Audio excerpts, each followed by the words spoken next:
주일날 예배를 시작하도록 하겠습니다.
이어서 401장 주의 곁에 있을 때, 그리고 411장 내 마음속에 찬송하겠습니다. 먼저 401장 주의 곁에 있을 때 찬송하겠습니다.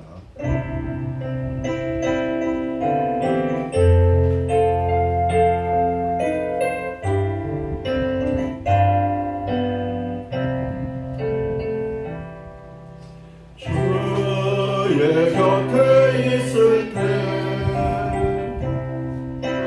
마음이 든든하오니 주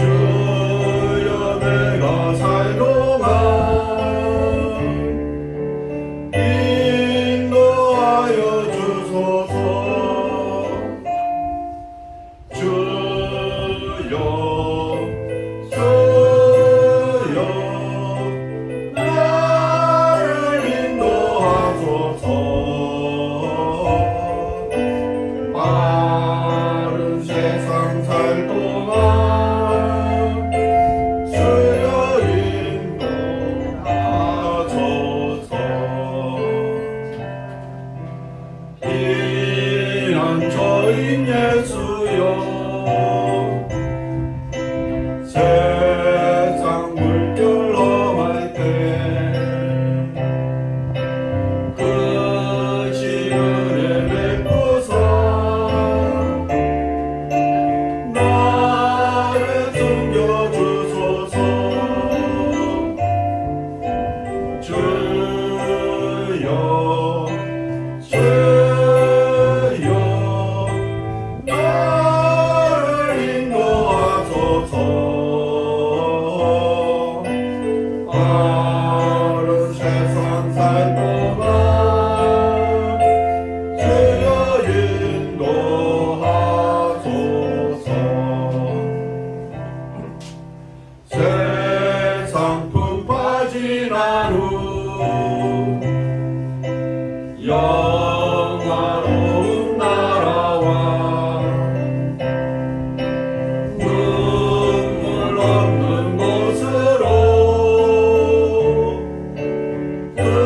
들어가게 하소서. 주여 주여 나를 인도하소서. 다른 세상 살 동안 주여 인도하소서.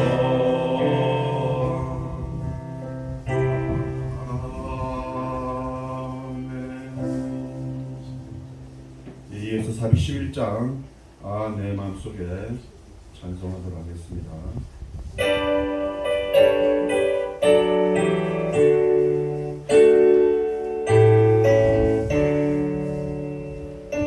내 마음속에 참된 평화 있네. 주 예수가 주신 평화.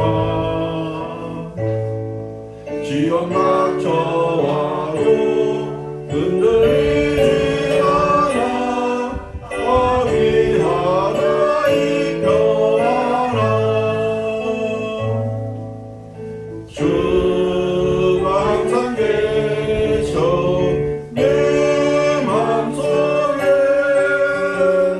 주가 항상 계셔 기쁘다. 주 나의 맘에 계셔 위로하시네.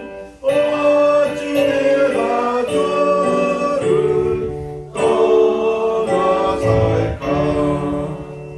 이 귀한 평화 내가 얻고 보니 내 슬픔이 사라지고 맘에 기쁨 넘쳐 주를 찬양하네. 평화의 임금 예수. 주가 항상 계셔 내 맘속에. 주가 항상 계셔 기쁘다. 주 나의 맘에 계셔 위로하시네. 어찌 내가 주를 떠나 살까.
전능하사 천지를 만드신 하나님 아버지를 내가 믿사오며 그 외아들 우리 주 예수 그리스도를 믿사오니 이는 성령으로 가사 동정녀 마리아에게 나시고 본디오 빌라도에게 고난을 받으사 십자가에 못 박혀 죽으시고 장사한 지 사흘 만에 죽은 자 가운데서 다시 살아나시며 하늘에 오르사 전능하신 하나님 높은 자에 계시다가 저리로서 산자와 죽은 자를 심판하러 오시리라. 성령을 믿사오며 거룩한 공예와 성도가 서로 기도하는 것과 죄를 사하여 주신 것과 몸이 다시 사는 것과 영원히 사는 것을 믿사옵나이다. 아멘. 찬송가 31장 찬양하라 복되신 구세주 예수 1절 한번 보도록 하겠습니다.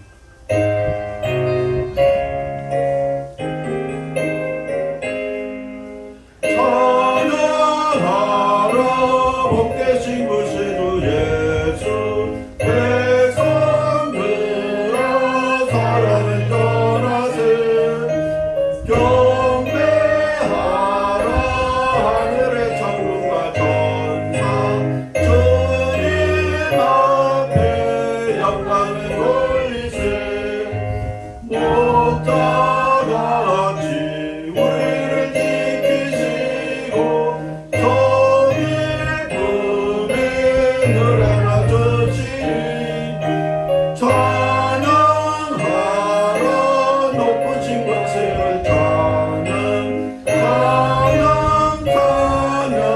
영원히 드리세.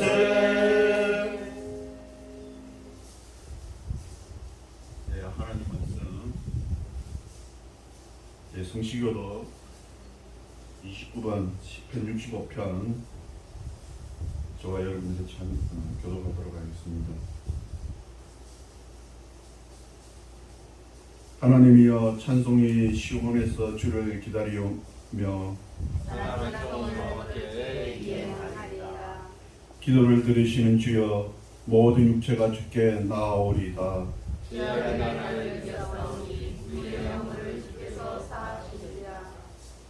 주께서 택하시고 가까이 오게 하사 우리가 주의 집 곧 주의 성전의 아름다움으로 만족하리이다.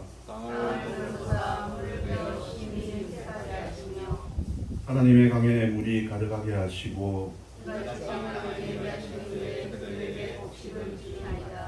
조당은 양떼로 옷 입었고 골짜기는 곡식으로 덮였으며 아멘. 찬송가 254장 내 주의 보혈은 1절에서 3절까지만 보도록 하겠습니다.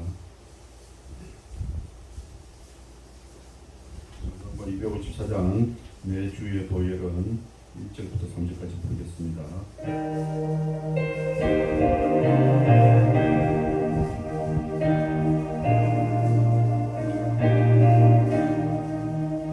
내 주의 보혈은 정하고 정하다.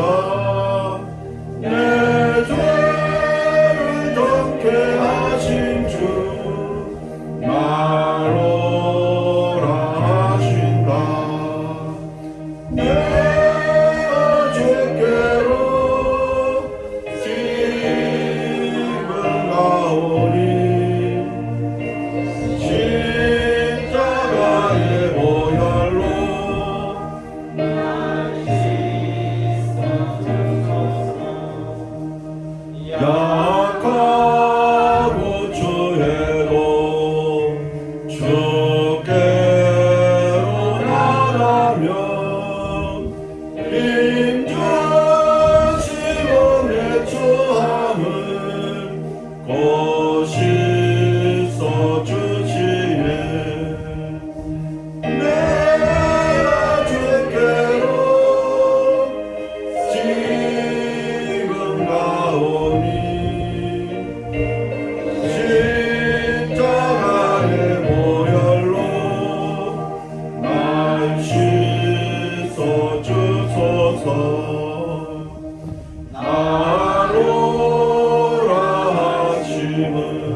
온전한 믿음과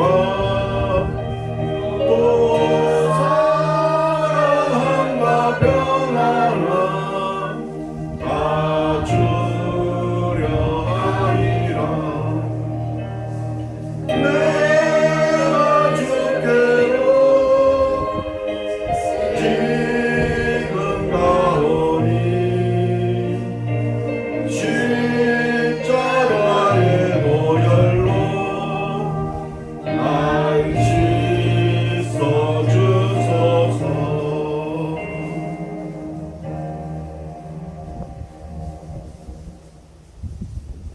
하나님 말씀 에베소서 5장 31절에서 33절까지 저와 여러분들의 한 목소리를 들어가겠습니다. 시작. 그러므로 사람이 부모를 떠나 그의 아내와 합하여 그 둘이 한 육체가 되었으니 이 비밀이 크도다. 나는 그리스도와 교회에 대하여 말하노라. 그러나 너희도 각각 자기 아내 사랑하기를 자신같이 하고 아내도 자기 남편을 존경하라. 아멘. 이 시간을 이성 목사님 나오셔서 예레미야의 기쁨이라는 제목으로 말씀 전하도록 하겠습니다. 많은 은혜 받으시기 바랍니다.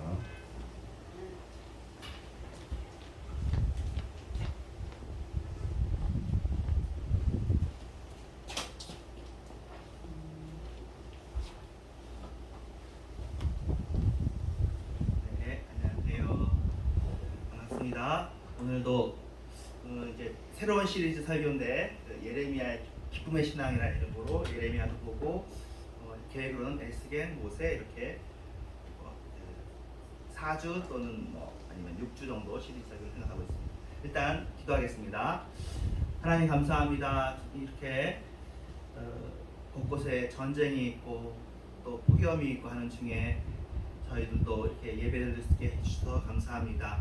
그러다가 다시 또 이렇게 건져진다고 하지만 그래도 우리들이 백신도 맞고 또 미리 또 걸린 분들도 계시고 해서 처음보다는 좀 덜 두려운 마음으로 이 상황을 맞이하고 있습니다.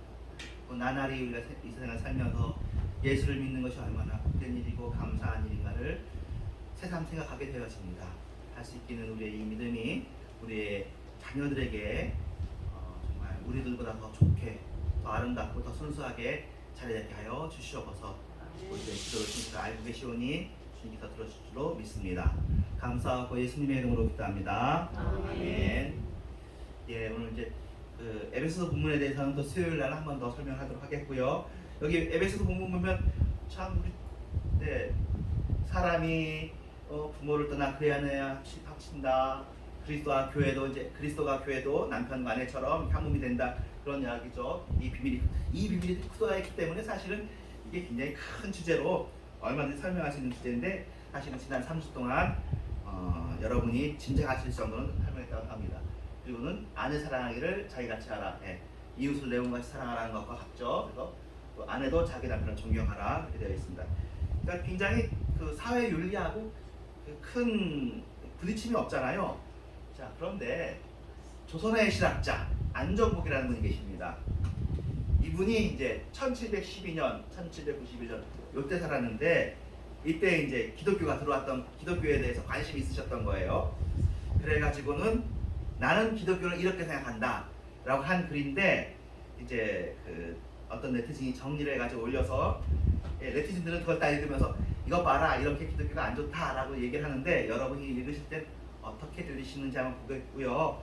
그리고 이 사람의 기독교 이해에 대해서 이제 설교는 뒤에 후반부에는 예레미야의 이제 기쁨이라는 단어가 4번 나오더라고요. 그래서 예레미야의 기쁨을 가지고 나름대로 한번 우리 나름의 답변을 한번 해보려고 합니다. 자, 예레미야는 안정복보다 한 2000년 전 사람이에요. 안정복은 1712년이니까 우리보다 훨씬 가깝죠.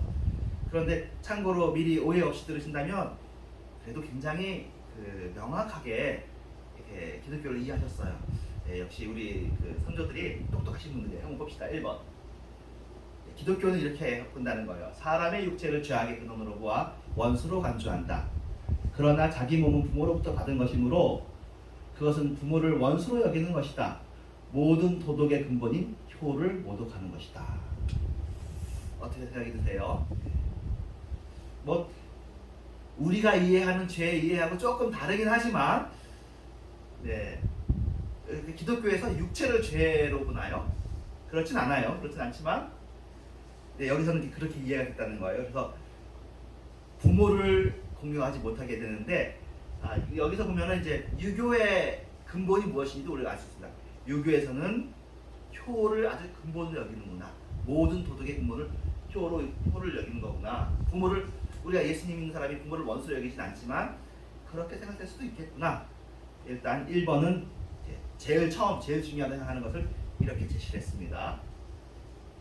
두 번째, 제사 거부하잖아요. 그러니까 조상의 제사에 대한 거부도 효의 원리를 거부하는 것이다. 효를 어떻게 봐요? 인간과 천지가 소통하는 근본 원리이다. 이런 면에서 사실은 이제 기독교가 효를 깨는 걸로 생각하면 얼마나 정말 놀라운 일이고 정말 윤리가 무너진다고 보겠어요. 그런 의미에서 여러분들도 효도하십시오. 우리는 틀림없이 기독교 안에서 효도하고 충성도 하고 이웃사랑도 할 수 있는데도 반대편에서 볼 때는 사실은 하나님 사랑을 효보다 더 우선시하는 건 사실이니까, 예수님에 대한 사랑이 이제 더 크다는 게 성경의 명백히 있으니까 이렇게 오해가 되는 거죠. 근데 사실은 이 원리에서 우리가 멀리 떨어져 하죠. 사실은 그렇죠. 진짜로 예전에 그 단편소설이나 이때 보면은 정말 저랬어요. 정말 그 부모님이 세상에서 최고고요. 제사를 못하게 하는 것은 정말로 무서운 일이요. 그러니까 우리는 지금 하나님을 믿고 또 국가도 있고 이런 그 근현대 시대의 가치관을 살고 있다면, 얘네는 진짜로 이렇게 살고 있죠. 천지와 인간이 소통하는 근본 원리가 효다, 이렇게 살았습니다. 1700년대 생각이에요. 서양 종교는 그런 의미에서 하늘의 참된 가르침이 될 수가 없대요. 도덕 규범이 타락한 것이다. 아주 우리를 맹렬하게 비판하고 있습니다. 세 번째는 원수 사랑입니다. 원수를 사랑하라는 이야기가 있는데, 이거는 묵자의 겸해설보다도 더 과격하고 현실성이 없는 이야기다. 묵자는 여러분들 중에 아는 분들 계실 텐데, 옛날 제자백가일 때 그 묵가라는 공자, 맹자처럼 묵자가 있습니다.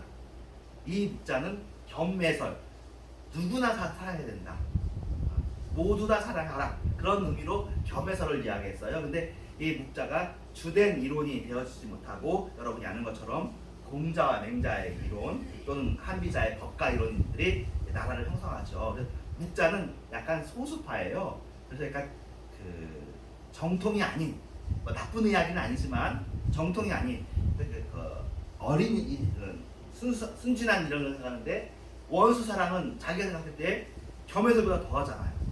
원수는 당연히 미워하는 것이 마땅한데 원수를 사랑하라고 얘기하는 거 보니 이거는 너무나 과격하고 현실성이 없는 이야기다.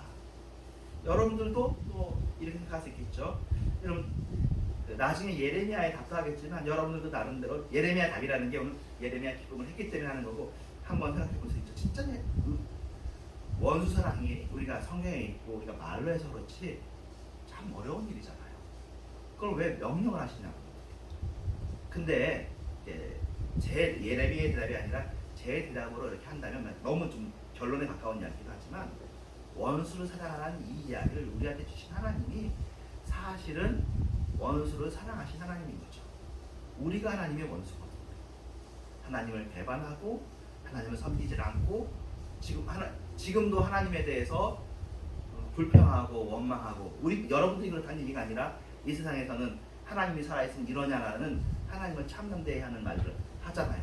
그러니까 이 인류를 하나님은 미워하는 것이 마땅한데 미워하지 않고 예수 그리스도를 보내고 우리를 사랑하고 또 저와 여러분들을 우리 모두를 구원하셨잖아요. 지금까지, 과거로부터 지금까지 구원하시고 앞으로 또 구원하러 오실 것이잖아요. 그래서 원수 사랑은 사실 하나님이 먼저 적용이 되고요. 그런 의미에서 너희도 나처럼 원수를 사랑하는 거고, 우리가 아는 것처럼 이 원수가 회개하죠. 원수의 회개를 기대하면서 살아가는 것이고, 원수가 계속 나쁜 짓을 하는 사람으로 남아있기를 원하는 것이 사랑은 아닙니다. 원수의 회개하라 천국이 가까이 있느니라 라는 것 말하고 이 말이 연결되어집니다. 자, 어쨌든 그러니까 기독교의 겉만 본 게 아니라 내부를 잘 들여다보신 거예요. 네 번째, 보세요. 천국과 지옥, 영혼 불멸 등 불확실한 것을 교리의 중심으로 담는다. 이보니까 천국 지옥이 있다는 것도 기독교에서 안 거예요. 영혼 불멸도 아는 거예요. 그러니까 여러분들은 영혼 불멸을 당연하게 생각하지만 여기에 보면 영혼 불멸이 유교에서 중요하지 않았다는 걸 알 수 있습니다. 보세요. 살아있을 때 일도 다 알지 못하는데 어찌 죽은 후의 일을 알겠는가? 요새 현대들도 하는 말이잖아요. 이게 한국인의 심성에 있는 말이에요. 유교는 진짜 현세 위주인 거예요. 일상적 관심을 벗어나서 초월적 환상에 빠지는 일이므로 비합리적이다. 아주 합리적이신 분이세요. 바보 아니에요. 훌륭한 분이세요. 근데 우리는 뭘 가지고 있어요? 천국과 지옥, 내세, 영혼의 불멸을 알고 있죠. 그러니까 성경이 이렇게 얘기해 주지 않으면 우리가 말씀을 이길 수가 없어요. 하나님께서 성경으로 영혼의 그 내세를 얘기해 주시니까 하지 사실은 유대교도요. 우리가 구약을 공유하잖아요. 유대교에도 내세에 대한 언급은 많이 없다. 현실 유대교인들도 우리가 기독교가 있고 이게 지금 우리는 뭐 천국 지옥이 너무나 공유된 이야기잖아요. 근데 정통파 유대인들은 그렇게까지 생각하지 않아요. 아브라함의 풍속 이 정도 생각하는데 그렇다고 해서 구약에서 내세에 대한 흔적을 찾으려면 욥기를 찾아 들어간다고 얘기하기도 해요. 어쨌든 우리는 주님 안에서 눈이 열리고 진리를 알게 되어서 영혼 불멸을 알게 되었습니다. 그러니 얼마나 우리가 감사한 일이에요. 4번, 5번. 여기는 이제 마귀도 이분이 알아요. 인간을 윤리적으로 만들기 위해서 마귀의 기만과 유혹을 주의하라고 하는데 인간이 본 적도 없는 마귀에 대한 언급은 오히려 인간의 도덕적 노력을 소홀하게 하면서 현세의 선악에 대한 책임을 경시하도록 할 뿐이다. 멋지신 분이세요. 뭐 마귀 그런 게 어디 있고 뭐 지옥이 어딨냐? 우리는 말이야 현세의 선악에 대한 책임을 가지고 도덕적 노력을 해가면서 하는 것이다. 이런 거예요. 제가 여러분한테 한 번이나 얘기한 적이 있는데 성리학이 그런 거예요. 성리학에서 선비나 이렇게 책을 읽을 수 있는 사람은 굉장히 귀해요. 이런 사람들만이 성리가 우주의 원리거든요. 우주의 원리를 알아서 그 우주의 원리로 자신을 수양할 수 있어요. 이게 선비상. 그래서 사대부가 중요해요. 그리고 그렇지 못한 사람은 참 불쌍하고 우매해요.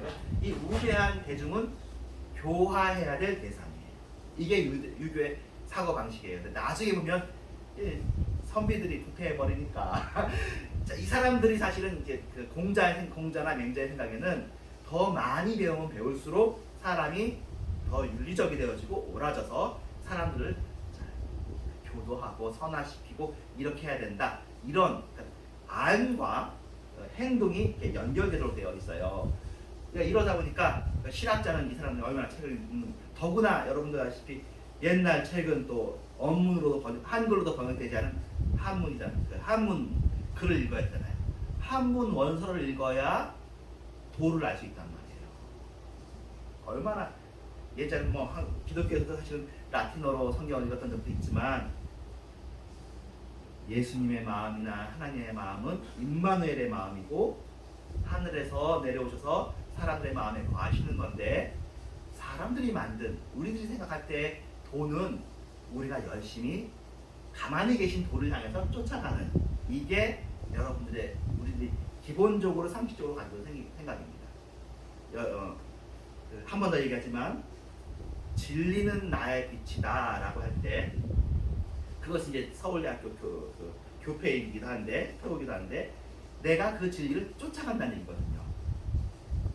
그러니까 진리는 가만히 있고 우리가 진리를 향해서 나아가는 그 얘기입니다. 그런데 성경 말씀은 진리가 너희를 자유케 한다거든요. 우리가 오히려 가만히 있고 우리가 부족하고 진리가 오셔서 우리를 해방시켜 주신다. 우리를 자유케 해주신다. 진리, 사실은 그 진리가 누구냐면 예수잖아요. 예수가 우리를 자유케 해주신다고 봐요. 그러니까 굉장히 다른 이야기죠. 근데 이 이야기도 뭐 자주 들으신 설교는 아닌데 이분이 또 그것에 대해서 또 이야기를 합니다. 자 보십시오. 6번 창조설 역시 비합리적이다. 천지는 음과 양의 두 기운이 혼합되어 이루어지는 개벽의 세계다.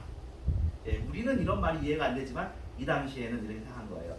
음하고 양이 이렇게 뭉치면 뭐가 되고 흩어지면 뭐가 되고, 그래서 음양 오행을 우리야 지금 뭐 사주 볼 때나 쓰는 걸로 생각하지만 옛날에는 그게 세계관이었던 거예요. 예, 뭐 해하고 달 정도 보이시고 안 보이시니까 밝음이 모이고 어두움이 모이고, 그런데 그나마도 이제 밝음과 어두움 둘 다 나쁘진 않다는 게 역경의 이야기고 뭐 그런 얘기 그렇습니다. 그런데 인격체로서의 조물주가 끼어들 여지가 전혀 없다. 사실은 우리도 예수 믿으면서 하나님이 인격이시라는 것에 대해서 이렇게 잘 느끼지 못하고 살 때도 너무 많은데, 이 유학자가 얘기합니다. 창조라는 것을 이야기하는 것이 기독교다. 창조가, 그러니까 유학 세계에는 창조가 없는 거예요. 유학의 세계는. 기독교의 세계에는 창조가 있으니, 더구나 그 창조는 어떤 창조자? 인격제로서의 창조자가 있다. 예, 이걸 믿는 게 굉장히 큰 일입니다. 우리가 여러분 주일날 이렇게 예배를 드리지만 다시 한번 서서 한번 생각해 봅시다. 이 세상을 창조주가 지었다 라고 생각하고 사는 사람하고, 그냥 이 세상 그대로 있거나 그건 알지 못한다고 생각하는 사람하고 얼마나 다른 세계관이에요. 네, 다음 보겠습니다. 7번. 예, 임마누엘도 알아요, 예수님. 신이 인간의 모습을 갖췄다는 말도 틀렸다. 예수님께서 그 말씀이 주시되 그걸 다 아는 거예요. 성경을 읽어보시거나 아니면 뭐 기독교로 설명하는 내용을 샅샅이 보신 분이에요. 신이 인간의 모습을 갖췄다는 말은 틀릴 수밖에 없다. 왜냐하면 신을 뭐라고 본다고요? 우주를 구성하는 도덕적 합리적 원리의 다름입니다. 이렇게 해왔다는 거죠. 기독교가 오기 전에. 어쩌면 우리들도 그렇게 생각하는지도 몰라요. 청년들도, 어쩌면 진화론을 믿는 사람들도 이렇게 어떤 신이 없는 세상, 어떤 원리만 존재하는 세상. 그런 의미에서 기독교의 하나님은 원리만이 아니에요. 주님께서 원리를 만드시기도 하고 원리의 아버지신데, 우리의 아버지 하나님은 인격자시다. 우리가 인격을 가진 것보다 더 먼저 하나님이 인격을 가졌기 때문에 우리가 인격을 가지고 있는 것이다 라고 생각할 수 있습니다. 굉장히 다르죠. 네, 유교의 그 당시 인식입니다. 8번. 내세를 강조한다. 그렇기 때문에 반사회적이다. 인간이 전력을 기울여야 할 일은 현세에서의 선행이다. 신과 영혼의 구원을 주위 사람들에 대한 의무보다 상위에 두므로 인간 공동체의 근본적 중요성을 거부하게 된다 라고 이야기합니다. 네, 여러분들은 이것에 대해서 우리는 그렇지 않다고 충분히 얘기할 수 있지만, 제가 읽은 이 이야기가 최근에 나온 이제 한국의 어떤 네티즌이 정리해가지고 그 사진으로 이렇게 해가지고 읽고, 거기에 대한 네티즌 반응들이 정말 맞다. 역시 기독교는 믿을 만한 게 못돼. 나는 기독교 믿는 사람들 이해가 안 돼서 막 댓글을 달고 있어요. 그걸 보는 사람들 중에서도 젊은 그 네티즌들이 있겠지만 차마 말을 못 따라요. 젊은 사람들의 분위기가 굉장히 반기독교적으로 가 있다는 걸 느낄 수가 있어요. 우리야 뭐 이 오프라인 세계에서는 교회가 이렇게 잘 존재하고 그렇지만 온라인 세계에서는 우리가 완전히 져버렸습니다. 힘이 없습니다. 사실은 이 일은 그 옛날에 그 아프가니스탄 사태 그때 이후로 이렇게 되었다고 해요. 그때 이후로 이렇게 역전되기 시작한 게 벌써 한 20-30년 동안 20년은 아니군요. 2007년 정도니까 10몇 년 사이에 지금 이렇게 되었는데, 그래서 참 어떻게 보면 우리는 그래도 예수 믿는 게 감사하고 예수 믿는다고 해서 놀림당하지 않는 시기에 살지만, 요새는 젊은이들이 제가 제 친구 아는 분이 이제 그 고대 근처에 사역을 하는데, 대학원생들을 만나는데 대학원생들이 그런 얘기 한대요. 자기가 예수 믿는다는 얘기를 친구한테 말하면 창피하다고, 감춘다. 학문하고 예수 믿는 거하고 여기 나온 것처럼 기독교가 비합리적인 것처럼. 근데 사실은 이 정도까지 보지도 않고요. 그냥 교회에서 하는 나쁜 일들이 많이 보도가 되니까 이렇게 되는 시기죠. 예, 우리의 기도가 필요하고 또 기다려야죠. 이런 시기가 지금만 있었던 것은 아니고 더 예전부터 있었으니까요. 기독교가 핍박을 받기도 하고 애매히 고난받으면 오히려 당한 것이 감사한 일이고, 지금 우리가 또 잘못한 일이 있으니까 이런 고난 받는 거 입 닫고 참아야죠. 그리고는 우리 자녀들과 또 앞으로 예수 믿는 분들에게 용기를 주시고 담대함을 주시도록 우리가 기도로 중보하면서 그들을 기다릴 필요가 있습니다. 그런데 이런 시기가 이 우리 시기뿐만 아니라 사실은 예레미야의 시대도 그랬어요. 예레미야의 시대 때도 이 세상을, 현세를 중요시하고 하나님에 대한 약속과 하나님에 대한 삶을 중요시 않는 사람들로 가득 차 있었기 때문에 예레미야가 하나님의 말씀을 전했을 때 그의 말씀이 조롱거리가 되었고, 예레미야가 정말로 내가 하나님의 말씀을 전하는 게 너무 힘들다, 내가 차라리 안전할 수 있으면 좋겠는데 차마 안전하다니 내 마음이 불타는 것처럼 힘들구나 하고 그랬고요. 결국 제가 이 뒤에 예레미야에 대한 이야기를 자세히 안 넣었기 때문에 지금 미리 얘기하자면 예레미야를 토굴에 넣기도 하고요. 예레미야가 쓴 글을 불 속에 집어넣기도 하고요. 그러니까 예레미야가 인격적 수모를 많이 겪었습니다. 예레미야가 한 이야기는 무엇이냐면 지금 이 시대가 망하는데 하나님께서 망하게 하시는 것이다. 그런데 그 수단은 바벨론과 아수르와 이런 외세를 통해서 그런 일이 일어나는데, 그때에 지침을 줘요. 애굽으로 도망치지 말아라. 애굽의 도움을 원하지 말아라. 그리고는 차라리 항복을 하면 끌려가서 다시 돌아올 것이다. 그런 이야기가 예레미야의 이야기였습니다. 그리고 예레미야 당시에, 그러니까 이게 참 어려운 일인데, 그 당시에 선지자들이 있었는데 대세 선지자들과 대세 제사장들은 예레미야를 기준으로, 또 우리의 기준으로 볼 때 거짓 선지자들과 거짓 제사장들이 많았어요. 그래서 예레미야를 때는 입을 때리기도 하면서 뭐라고 얘기하냐면, 하나님이 예루살렘에 계시는데 어떻게 예루살렘이 멸망하느냐. 그 얘기는 무슨 얘기냐면 솔로몬 성전이 그 당시에 있었거든요. 그러니까 솔로몬 성전 지을 때 솔로몬이 기도했어요. 주님, 이 성전 항상 계십시오 했고, 다윗 이야기 다 알잖아요. 그러니까 하나님은 어디에 계셔? 성전 이 돌덩어리 안에 계시는 거지. 그러니까 법궤도 그대로 그 안에 있고, 그러니까 성전이 있는 한 이 나라는 멸망하지 않는다. 근데 이 당시에 이미 사실 북쪽 이스라엘은 아수르에 의해서 핍박당하고 침략당하고 남쪽 유다는 위태롭고 이런 상황이었거든요. 그럼에도 불구하고 예루살렘 불면서를 주장하고 오히려 예레미야를 거짓 선지자라고 얘기했어요. 근데 사실 예레미야의 얘기가 사실 받기 힘든 이야기긴 하죠. 이 땅은 하나님의 사람들이고 하나님의 백성이고 모세를 통해서 구원한 사람들이고, 그런데 어떻게 하나님께서 바벨론이나 이런 외세를 통해서 우리를 치게 하시느냐, 말도 안 된다고 얘기했죠. 근데 결과적으로 어떻게 돼요? 실제로 예레미야 예언이 맞아지고, 이제 예레미야 이야기는 이 뒤에 안 적었으니까 미리 얘기하면, 이 나쁜 인간들이요, 이게 망하게 되니까 예레미야는 남아있으려고 그랬거든요. 남아있으면 되고, 예레미야 예언 중에 소망이 하나 있어요. 너네들이 망하는데 차라리 끌려가든지 남아있어라. 남아있는 사람하고 끌려가는 사람들한테 하나님이 복을 주셔서 70년 후에 다시 돌아오게 할 것이다. 이런 모든 것들은 하나님의 뜻이 이루어지는 것이다 라고 얘기해요. 그런데 이 예레미야를 반대했던 사람들이 도망을 칠 때에 예레미야가 원하지 않는 예레미야를 데리고 가서 도망을 칩니다.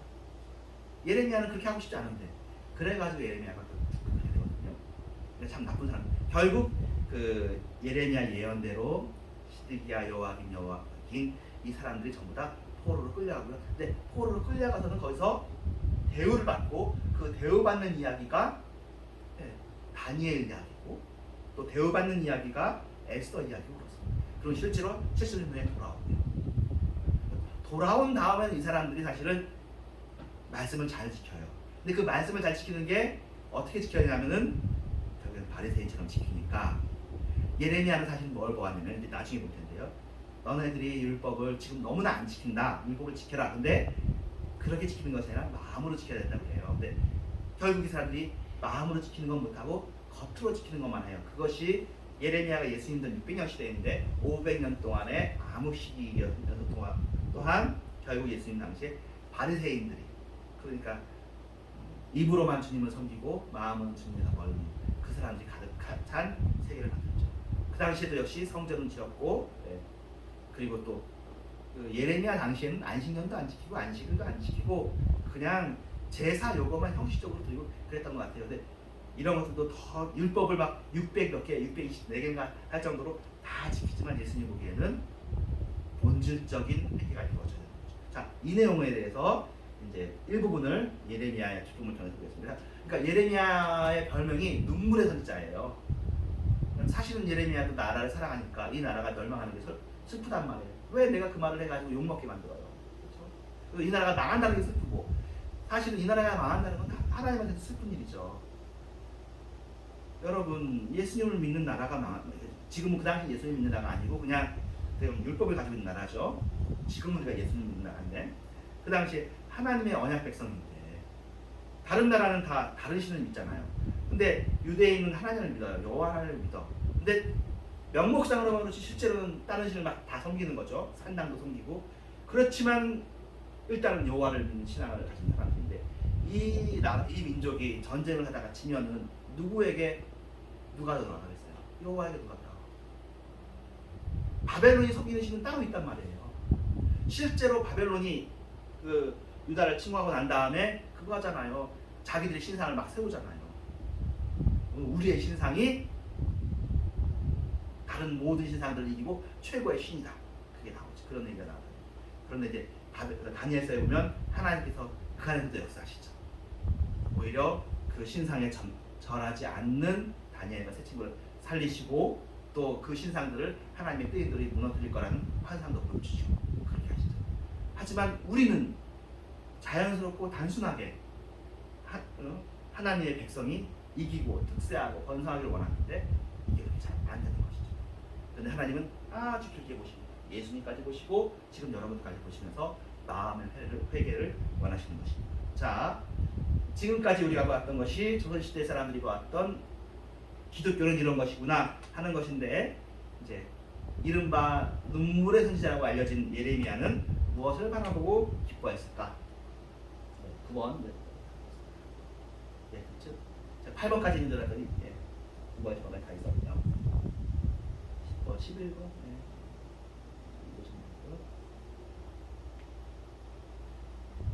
많이 됐습니다. 지난주 거 예레미야의 대답.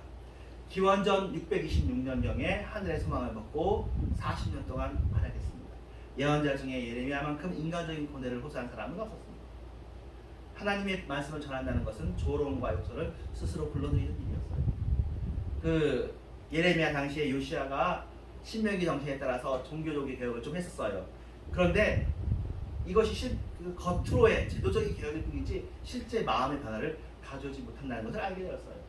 그래서 이 맹목적인 신앙, 미신적인 신앙이 진실을 바라보지 못하게 된다는 사실을 알고요. 그래서 새로운 계약, 새로운 언약을 예언했습니다. 이것이 우리가 알고 있는 신약이고 예수님께서 십자가 지시기 전에 얘기해 주신 내용입니다. 새 언약. 그 새 언약 때는 이스라엘의 완고하고 어리석은 마음에 의하여 깨어진 모세 시대의 계약이 내면적, 인격적, 마음을 다해 무수히 많은 사람들이 진정으로 하나님을 알고 사랑하게 되는 계약으로 바뀌는 것입니다. 모세 계약도 좋은 것이지만 더 좋은 계약으로 모세 계약이 실패한 자리에서 새로운 계약. 그리고 이 새로운 계약은 율법을 폐하는 것이 아니라 율법을 완성하는 것입니다. 무수히 많은 사람들이 진정으로 하나님을 알고 사랑하는 세계의 시련, 어떻게 보면 이게 지금 이루어져 있는 시기이기도 합니다. 어쩌면. 그리고 또 다시 우리는 예레미야처럼 우리가 진심으로 마음으로 하나님을 사랑하는가를 다시 한번 물어봐야 될 시기죠. 예레미야의 첫 기쁨은 하나님이 계시는 기쁨인데요. 하나님이 나를 향하시는 기쁨이고 하나님의 말씀을 대하는 기쁨입니다. 아까 우리가 보았던 그 실학자 글에 그래서는 하나님이 인격적으로 있는 것에 대해서 굳이 그래야 되냐? 내가 인격적으로 있으면 되고 내가 인류적 책임감을 지고 그렇게 하면 된다는 것인데 안전복의 하나님은 인격이 아니라 우리에게 말하지 않습니다. 인격이 아니라 원리라서 우리가 그에 따라서 살아야 되는 그냥 원리인 것입니다. 우리가 살아있고 말씀은 딱 멈춰있는 것이죠. 근데 예레미야의 하나님, 우리의 하나님은 인격적인 하나님이시고 살아계신 하나님이고 활동력이 있을 뿐더러 우리를 구원하신 하나님입니다. 일을 하시는 하나님이시고 예수님으로 사실 나타내시고 우리에게 말씀하시는 하나님. 기독교는 하나님의 역사예요. 하나님. 사람의 일을 하는 것이 아니라 하나님의 일이 중요한 거예요. 우리는 하나님의 일에 수종되는 것이에요. 창조도 하나님의 크신 일이고 타락은 사람의 일이지만 하나님이 허용하셨지만 구원이 하나님의 큰 일이고요. 구원의 완성도 하나님이 하신 일입니다. 하나님의 절대 주권, 하나님의 영광, 이것이 우리의 주제입니다. 예레미야 15장 16절 만군의 하나님 여호와시여 나는 주의 이름으로 일컬음을 받는 자라 내가 주의 말씀을 얻어먹어 싸우니 주의 말씀은 내게 기쁨과 내 마음의 즐거움입니다. 주님의 말씀이 그래서 오늘도 제가 이렇게 설교하는 것들이 제가 그냥 내 생각으로 할 수 있는 것이 아니라 하나님의 말씀이 하나님께서 말씀하시니까 우리도 말하는 것을 살고 사실은 하나님이 살아계시니까 우리가 살아있습니다. 나중에 영원 세계에서도 하나님의 생명으로 말미암아 우리가 사는 것이죠. 하나님이 근본적 생명이시고 우리는 거기에서 파생하는 생명인데 사실은 그런 의미에서 우리가 영생을 꿈꿀 수는 없거든요. 우리 입장에, 우리 주제에. 우리는 피조물인데 그런데 우리에게 영생을 주신다는 것은 특권이고 특혜죠. 하나님이 자신을 감추시고 우리에게 안 보여주시고 유교 믿고 이슬람 믿고 너네 믿음대로 해라. 너네 사는 동안 열심히 살고 그렇게 하라. 딱 좋을 것 같은데 하나님이 그렇게 하지 않으시고 우리를 찾아오셔서 구원하실 분더러 살아있으면서도 이 세상 사는 동안에 영원한 세상을 붙잡고 그 평안 가운데서 살도록 해주십니다. 두 번째 기쁨. 우리는 세상에서 지기 쉽고요. 패배하기 쉽고 무력합니다. 그런데 그러한 우리들을 구원해 주시는 기쁨을 예레미야가 이야기합니다. 안정복이 얘기하는 바라보는 세상 그리고 일반적인 모든 사람들이 바라보는 세상은 자력 구원의 세상입니다.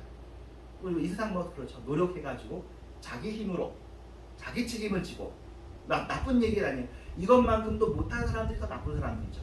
그러니까 기독교인들이 그렇게 보여지는데 그런 것이 아니라 기독교는 그 위에 있는 이야기입니다. 지적으로 의지적으로 능력 있는 사람들의 세상이 있다. 아까 성리학 설명에서 간단하게 했던 그런데 예레미야의 세상은 연약한 자들을 불쌍히 여기시는 하나님께서 구원을 집행하는 세상입니다. 참고로 북한하고 남한하고를 비교해 보면 북한의 주체 사상은 저 위에 거예요. 주체 사상이라는 말 때문에 우리가 주체 사상 공부도 안 해보고 공부할 필요도 없는 일이지만 일단 그 단어하고 우리 한동안 주체 사상 황장엽 씨 와가지고 책도 있었잖아요. 그래서 다 많이. 그런데 아주 단순한 얘기. 세상의 주체는 사람이에요. 다른 거 믿지 말라는 거고. 근데 나중에 주체 사상의 이상에 들어가면 이 주체를 이끌려면 수령이 있어야 된다가 된 거예요. 그러면 그 수령의 영도를 따라야 돼.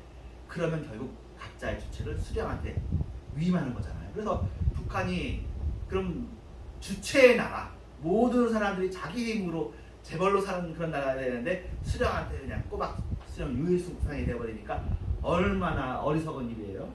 우리는 사실은 주체의 나라라기보다는 우리는 상호 우존성을 가지고 있는 것이 남한 사회입니다. 내 힘으로만 못 산다는 것이 남한 사회의 부분입니다. 그 주체 사상이 사실은 국제 관계에도 영향을 미쳐서 주체 논법 이런 것들이요 외국 도움 안 받겠다는 거예요. 근데 남한은 우리가 사는 사회는 자유민주주의 세상은 나도 다른 사람 도와주고 다른 사람도 나 도와주고 그런 게 우리의 이해예요. 근데 여기가 더 번성하고 이게 더 현실적이라는 거죠. 그냥 책으로만 보면 이쪽 이야기가 맞아 보일 수 있죠. 주체가 멋있어 보일 수 있잖아요. 한동안 주체를 뉴스위크나 타임지를 통해 가지고 막 자기들이 선전하고 그랬대요. 70년대 당시까지. 지금 와서 보시면 별 의미가 없잖아요. 책으로만 있는 게 아니라 실제 제가 왜 남한과 북한을 비교하면서 또 왜 그러냐면 인간 자체가 외부 도움이 없으면 살 수 없는 존재예요. 호흡을 하고 밥을 먹고 이런 것들이 진짜 주체면 안 먹고 살 수도 있어야지. 안 자고 살 수도 있고. 물론 이제 주체가 그 정도는 자기가 일해서 먹고 사는 걸로 그건 내 거다 생각하겠지만 인간이 연약하다는 것들을 주체 사상은 알지 못하는 거고 공산주의는 알지 못하는 거죠. 인간의 연약이 있고 서로 돕고 살아야 되는 거예요. 그리고는 서로 돕고 사는 거에서도 하나님 배제하고 서로 돕고도 가능하죠. 근데 우리는 근본적인 의미에서 하나님의 도움이 필요한 게 인간은 죽잖아요. 죄 때문에 죽는 것을 모르는 일반인들도 있겠지만 그래서 이 죽음을 당연하게 여기지만 하나님께서 얘기해 주시기를 이 죽음이 당연한 것이 아니라 죽음은 뭐냐? 죄의 값인 것이고, 일단 너네들이 이 죄의 값은 치르지만 거듭났기 때문에 죽지 않는 새로운 삶, 영생의 삶을 예수 안에서 줄 테니 회개하라, 천국이 가까웠느니라고 얘기해 주시는데, 그러면 이런 도움을 받아야죠. 우리가 거지라서가 아니라, 우리가 속성이 남을 의지하는 속성이라서가 아니라 하나님이 계시니까. 예, 그래서 이제 여기서 조금만 더 얘기하면, 이제 4대 있잖아요. 4대주의가 나쁜 것이긴 하지만 4대하고 독립을 따지자면 우리나라가 나름대로 사는 방법이 4대였다는 얘기를 하긴 하거든요. 그러니까 우리가 사실은 이제 미국 같은 경우에, 자, 미국을 옛날에 중국을 4대 했던 것처럼 미국을 4대 하는 거 아니냐. 이 4다가 섬기사자거든요. 큰 나라를 섬긴다 이건데, 자, 그러면 이 큰 나라를 섬기는 것이, 섬기지 말고 우리 입으로 임대를 할까? 그것은 사실 현실주의가 아닌 거죠. 큰 나라는 언제든지 현실 힘을 가지고 누를 수 있고 우리를 괴롭게 할 수 있으니 적당히 섬기고, 그래서 우리나라가 4대 하면서도 그래도 독립국으로 남아있잖아요. 중국 안에 포함되지 않고 미국 안에 포함되지 않고, 이 정도가 괜찮은 거예요. 뭐 기독교 얘기는 아니고 4대에 대한 얘기는 뭐 역사에 대한 얘기고 정치에 대한 얘기가 잠깐 하고 가지만, 자 예레미야 지금 또 두 번째 얘기니까 또 뒤에까지 나가야 돼요. 자, 예레미야 31장 7절, 여호와께서 이와 같이 말씀하시니라. 너희는 여러 민족 앞에 서서 야곱을 위하여 기뻐할지라. 너희는 전파하며 찬양하며 말하라. 주의 백성 이스라엘의 남은 자를 구하소서 하라. 예, 그래서 역사적으로 기독교는 힘들고 연약한 사람들에게 잘 믿어졌습니다. 더구나 십자가의 예수님이시기 때문에 부자들보다 가난한 사람이 훨씬 더 예수님을 좋아하고 더 잘 믿어요. 오히려 부자가 되면 예수님을 버리는 경향들이 역사적으로 반복해서 자주 일어납니다. 우리의 하나님은 연약한 자의 하나님이시고, 연약한 자, 우리가 연약해지고 병이 들고 힘들어질 때마다 우리의 주 하나님을 찾게 됩니다. 구원이라는 것 자체가 잘 살고 있는 사람을 구원하는 것이 아니라 갇힌 자, 넘어진 자, 병든 사람을 살려주는 것이 구원이거든요. 보라, 나는 그들을 북쪽 땅에서 인도하며 땅끝에서부터 모으리라. 그들 중에는 맹인과 다리 저는 사람과 잉태한 여인과 해산하는 여인이 함께 있으며 큰 무리를 이루어 이곳으로 돌아오리라. 예, 70년 후에 돌아오라는 얘기. 제가 예레미야 전후 맥락을 다 들어올 수는 없어서 발췌했기 때문에 여기 왔습니다. 그들이 와서 시온의 높은 곳에서 찬송하며 여호와의 복, 곧 곡식과 새 포도주와 기름과 어린 양의 때와 소의 때를 얻고 크게 기뻐하리라. 그 심령은 물된 농산 같겠고 다시는 근심이 없으리라 할지어다. 그때에는 처녀는 춤추며 즐거워하겠고 청년과 노인은 함께 즐거워하리니 내가 그들의 슬픔을 돌려서 즐겁게 하며. 하나님의 구원이 그래요. 이 세상을 어떻게 보면 즐거운 세상이지만 이 세상이 슬픔의 세상인데, 이 슬픔의 세상을 돌이켜 즐겁게 해주시는 하나님이셔서, 지금도 어떻게 보면 청년들이 왜 예수를 안 믿냐면 나름대로 살만하기 때문에, 나름대로 힘이 있고 자력구원할 수 있을 것 같으니까 굳이 기독교를 의지하지 않으려고 하는데, 나이가 들면 그들도 알게 될 것입니다. 인생이 자기 뜻대로 되지 않냐고 부딪히는 것들을. 그리고 지금 청년들에게 또 일어나는 일들이 또 그런 일들이기도 하겠죠. 생각보다 세상이 공평하지 않고 만만하지 않고, 세상이 천국이 아닌 것이죠.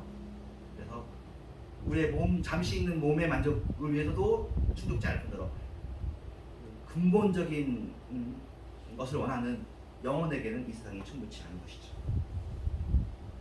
기독교는 구원의 종교입니다. 기독교는 은혜의 종교입니다. 기독교 바깥에는 자력구원의 세상입니다. 기독교에만 은혜가 있어요. 기독교 바깥에는 전부 다 자기 능력의 세상이에요. 힘들고 피곤하죠. 기독교는 많이 은혜가 왕노릇하는 세상입니다. 그래서 은혜를 잘못 쓰면 안 되죠. 은혜가 정의와 같이 의롭게 쓰여져야 되죠. 은혜를 믿고 연약한 자들이 고난을 버티고 이겨내게 하는 것이 기독교의 세상입니다. 약한 자들에게 소망과 기쁨을 담대하게 전하는 겁니다. 세 번째 기쁨이 약간만 했던 새 언약의 하나님의 영을 우리의 마음에 새겨주십니다. 안정복은 창조도 알았어요. 성육신도 알았고요. 기도도 알았어요. 그런데 성령을 알지 못했어요. 이게 굉장히 흔한 일입니다. 성령을 몰라요. 이슬람에서 삼위일체를 얘기할 때 흔히 성부, 성자, 성모라고 그러네요. 마리아까지는 알지 성령을 몰라. 우리들도 성령을 알아야 됩니다. 여러분 마음속에 성령님이 거하시는 겁니다. 성령님으로 말미암아 여러분이 예수님을 주로 시인할 수 있는 거예요. 우리 안에 거하신 하나님의 영, 인간에게 자신의 영을 새겨주셨습니다. 내주하도록 하셨습니다. 일시적으로 하고 지나가는 것이 아니라 내주 계속 거하시는 거예요. 정말 이해할 수 없는 일이고 기적이라서 안정복 역자님도 그것을 이해하지 못하셨어요. 예레미야 32장에 내가 그들에게 한 마음과 한 길을 주어 자기들과 자기 후손의 복을 위하여 항상 나를 경외하여 마음을 주시는 거죠. 내가 그들에게 복을 주기 위하여 그들을 떠나지 아니하리라 하는 영원한 언약을 그들에게 세우고 나를 경외함을 그들의 마음에 두어 나를 떠나지 않게 하라. 그런데 이것도 이렇게 하기 위해서 하나님께서 작업이 필요하셨는데 그게 십자가인 거죠. 사람은 죄인이기 때문에 하나님께서 멀리할 수밖에 없어. 죄가 가는 거예요. 그 죄를 씻기 위해서는 그의 아들 독생자의 피로 씻는 일이 필요해요. 그리고 그 아들 독생자의 피로 씻는 그 일도 큰 일이지만 그 일이 우리의 마음을 합하지 않으면 지금도 안 되는 거예요. 그러니까 우리의 마음을 합해서 우리가 회개를 하고 그런 자리에 주께서 하시는 거죠. 그러지 않으면 하나님께서 예수를 믿거나 안 믿거나 다 성령을 부어주실 텐데 그렇게 하시는 것이 아니라 예수의 피로만 씻겨지는 거예요. 세제로 치면 아주 특별한 세제인 거죠. 죄를 씻는, 우리의 근본적인 죄성을 씻는 그런 치료제이고 깨끗하게 해주는 것으로 그의 피로 우리를 깨끗하게 해주는. 예레미야 32장 41절 내가 기쁨으로 그들에게 복을 주되 분명히 나의 마음과 정성을 다하여 그들을 이 땅에 심리라. 여러분이 그 은총을 받았습니다. 마지막 기쁨이 있어요. 정의가 실현되는 기쁨이고요. 교만한 자, 포악자, 해양자들이 그들이 그동안 유예되었던 그들에 대한 처벌을 드디어 받음을 보게 되는 거죠. 이 세상이 이상해요. 이상하죠. 하나님께서 처벌을 유예하셔요. 그래서 지금도 하나님께서 이제 어떻게 보면 하나님도 핍박을 받고 있는 건데요. 근데 이게 우리들에게 도움이 되는 것 같아요. 이게 우리를 하나님께로 오게 하는 그런 방법인 것 같아요. 우리 모두는 정의의 실현이 당연하고 반드시 이루어져야 된다고 생각하는데요. 내세 없이 이 세상에서의 정의 실현만으로 됐다라고 얘기하기엔 설명되지 않는 게 너무 많은 역사를 우리가 가지고 있어요. 우리의 역사가 결함이 너무 많아요. 내세가 없다면 아무리 봐도 이거는 말이 안 되는 게 너무 많아요. 이 세상에. 진짜예요. 그들의 죄에 해당하는 값을 다 못 받고 있어요. 물론 우리들도 그럴 수 있겠지만 이게 사실입니다. 역사에서 이 눈에 보이는 것으로만 정의 실현이 다 이루어지도록 최선을 다해야 되겠지만 아무래도 잘 안 됩니다. 예, 이 세상의 재판은 그러므로 인류 모두가 간절히 원하는 정의의 실현에 대한 불충분한 그림자입니다. 불충분해요. 더구나 악인이 죽어버리면 처벌하지 못해요. 예. 이 세상 재판은 죽으면 끝입니다. 그냥 재판 자체를 클로즈 해버려요. 그러니까 피해자가 억울하죠. 죽으면 끝이야. 자살해버려도 끝이야. 히틀러도 그냥 자살해버렸잖아요. 그게 그 값이 낮겠냐고요. 그로 인해 고통당한 그 무수히 많은 사람들. 그것이 정의의 실현인가? 그럼 죄 짓고 죽으면 끝이냐? 영혼까지 포함한 응당한 처벌이 없다면 우리의 윤리의식은 너무나 센 거예요. 이런 윤리의식을 가질 필요가 없을 정도로 너무 하나님적인 거죠. 불필요할 정도로 강력하게 우리의 윤리의식이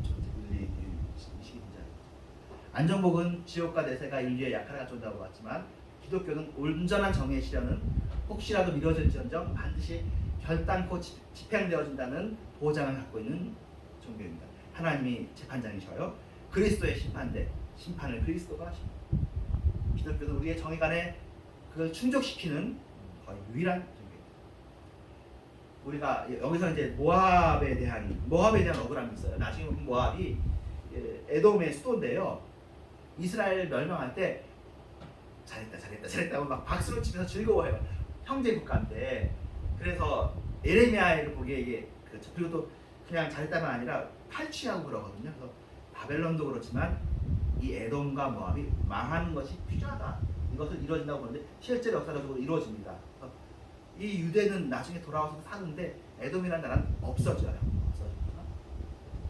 모압의 교만을 들었나니 심한 교만 곧 그의 자고와 오만과 그 마음에 거만이로다. 결국 기쁨과 한이가 옥토와 모압 땅에서 빼앗겼도다. 지금 사실은 구약에서는 이 정도로 얘기하지만 예수님만에서는 내세를 통해서 지옥을 통해서 이것을 더 분명하게 얘기해 줍니다. 정리합니다. 예레미야의 기쁨이 우리의 기쁨인데 하나님이 살아계시는 것이 여러분에게 기쁨이고 그것을 다시 한번 기억하시기를 바랍니다. 두 번째는 하나님이 우리를 구원하신 것이 기쁨입니다.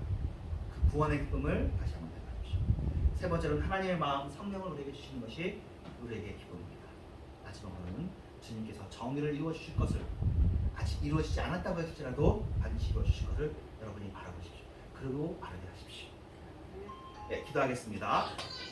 하나님 감사합니다. 주님을 사랑하시는 찬양합니다. 우리 안에서 우리에게 이렇게 말씀을 통하여서 우리가 이미 알고 있는 내용이지만 다시 한번 해상도를 높여서 더 선명하게 얘기해 주셔서 감사합니다. 하나님 아버지 귀한 분들 이야기도 들었고 예레미야의 기쁨도 우리가 들었는데 우리가 그 기쁨에 늘 동참하게 하시고 무엇보다도 우리의 다음 세대를 위하여서 한국의 미래를 위하여서 전 세계 아직도 예수님을 알지 못하는 사람들에게 우리가 그 강권적으로뿐만 아니라 섬세하게 조심스럽게 또 은혜와 자비로 하나님을 아는 마음이 뿌려지게 하여 주시옵시며 우리가 그의 길을 수축하는 그런 자들 되어지게 하여 주시옵소서. 감사하고 예수님의 이름으로 기도합니다. 아멘. 예, 행복 찬양하면서 준비하신 예물 하나님께 드리겠습니다.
요청하시면 제가 드릴 테니까 혹시 자녀들이랑 너는 어떻게 생각하냐 한번 얘기하는 얘기를 해보셔도 좋고 아니면 뭐 예배 파워포인트에 있으니까 그걸 보셔도 좋고요. 네. 여러분들도 혹시 하나님에 대해서 기독교에 대해서 이렇게 의구심이 나면 다시 한번 또 생각하는 그런 기회가 되었으면 좋겠습니다. 그리고 여러분에게 예레미야의 기쁨이 계속 자라나기를 바랍니다. 구원이 자라나요. 요만큼 믿었던 것에서 더 확실하게 믿는 거로 그것이 핍박을 받았다가도 더 좋은 믿음으로 구원을 이루라는 것들이 구원이 자라난다는 것이거든요. 이미 받은 구원도 완전한 구원이지만 더 좋은 구원, 더 완전한 구원. 예, 한번 기도합니다. 하나님 감사합니다. 주님을 사랑합니다. 우리 안에 예수님을 믿는 마음을 주시고 성령님을 거하게 하시고 또 우리의 내세를 바라보게 하심을 감사합니다. 이 생활 살면서도 감사함으로 받으면 받을 것이 없다고 믿고 아가페 암으로 범사에 감당하는 삶의 자세를 늘 취하게 싸우니 주여 우리의 삶을 통해서 우리가 뭐 크게 하는 일은 없지만 우리의 삶이 주님의 기쁨이 되게 하시고 주님이 영광이 되게 하여 주시옵소서. 이 세상에 사는 삶인데 하나님의 기쁨이 되는 그런 삶이 어디 있겠습니까? 예수 안에서 우리가 그런 삶을 지금도 살고 있고 이렇게 담대하게 자랑스럽게 좀 당당하게 살고 있사오니 주여 우리 당당함이 우리의 재산 되게 하시고 우리 자녀들에게 손자들에게 또 우리 아는 사람들에게 흘러가게 하여 주시옵소서. 예수님의 이름으로 기도합니다. 아멘. 준비 동문합니다. 하늘에 계신 이름이 거룩하게 여겨지시고 나라의 이루어지시며 세상의 것은 같이 오늘날 일어나는 양식을 주시고 우리가 그의 죄를 대하여 사하는 것같이 우리의 죄를 사하여 주시고 우리를 시끄러지 말게 하시고 하늘에서 거기서 내게 나라와 권세와 영광을 주시게 영원히 싸움나이다. 아멘. 때가 참 지금은 교회의 머리신 예수 그리스도의 은혜와 하나님의 사랑과 성령님의 역사하시니 주님의 변함없이 사랑하는 모든 신령들 위에와 이런 교회 위에 이제부터 영원토록 함께 계실지어다. 아멘.